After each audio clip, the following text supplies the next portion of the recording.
मनुष्य का शरीर नश्वर और आत्मा अमर है। धरती पर जिसने भी जन्म लिया है उसकी मृत्यु भी निश्चित है। हिंदू धर्म में मृत्यु के बाद व्यक्ति का 16वां संस्कार किया जाता है, जिसे अंतिम संस्कार कहते हैं। हिंदू धर्म में इस क्रिया के तहत व्यक्ति के शरीर को जलाया जाता है। लेकिन सवाल है कि मृत व्यक्ति की आत्मा कहां जाती है। गरुड़ पुराण के अनुसार मृत्यु के बाद व्यक्ति की आत्मा अपनी अंतिम यात्रा पर निकलती है, जिसमें उसे कई पड़ाव पार करने पड़ते हैं। आज हम आपको बताएंगे कि मृत्यु के बाद आत्मा कहां जाती है और उसका क्या पुनर्जन्म होता है या नहीं।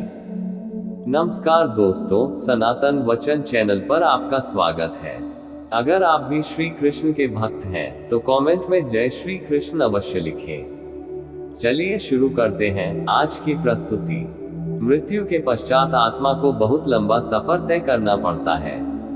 मृत्यु के बाद आत्मा को यमलोक ले जाया जाता है, जहां उसे मृत्यु के देवता यमराज के समक्ष पेश होना पड़ता है। कहते हैं कि इस यात्रा में आत्मा को लगभग 86,000 योजन की दूरी तय करनी पड़ती है। जो मनुष्य अपने जीवन में धार्मिक कार्य करता है और किसी भी जीव या प्राणी को मानसिक या शारीरिक कष्ट नहीं पहुंचाता है, वह आसानी से यमलोक तक पहुंच जाता है। इसके विपरीत जो मनुष्य अपने जीवन में दूसरे मनुष्य को कष्ट पहुंचाते हैं, उनको यम के दूत कई तरह से प्रताड़ित करते हुए ले जाते हैं। मृत व्यक्ति के परिजनों द्वारा पिंडदान किया जाता है, जिसका आधा हिस्सा मृत व्यक्ति की आत्मा को मिलता है। अगर वह आत्मा दुष्ट प्रवृत्ति की है तो यमदूत आत्मा को पिंड नहीं देते हैं, जिस वजह से आत्मा को भूखा रहकर ही सफर तय करना पड़ता है। जबकि अच्छे कर्म होने पर आत्मा को पिंड का लाभ मिलता है और उसे सफर में परेशानी नहीं होती है। मनुष्य के कर्म ही उसके पुनर्जन्म को निर्धारित करते हैं। मनुष्य अपने जीवन में अच्छे कर्म करता है तो वह सांसारिक बंधनों से मुक्त होकर मोक्ष प्राप्त करता है। वहीं जो मनुष्य अपने जीवन में केवल पाप करता है, उसकी आत्मा को नरक में भेज दिया जाता है। मनुष्य के कर्मों के अनुसार उस आत्मा को यातनाएं दी जाती हैं। नरक में यातनाएं झेलने के बाद आत्मा को पुनर्जन्म मिलता है। जब किसी व्यक्ति की मृत्यु होती है तो आत्मा को नया जन्म मिलने में अलग अलग समय लगता है। कोई आत्मा तत्काल ही दूसरा जन्म ले लेती है तो किसी को 3 दिन लगते हैं, वहीं किसी को 10 और किसी को 13 दिन का समय भी लगता है। यह सब कुछ मनुष्य के जीवन में किए गए कर्मों के आधार पर होता है।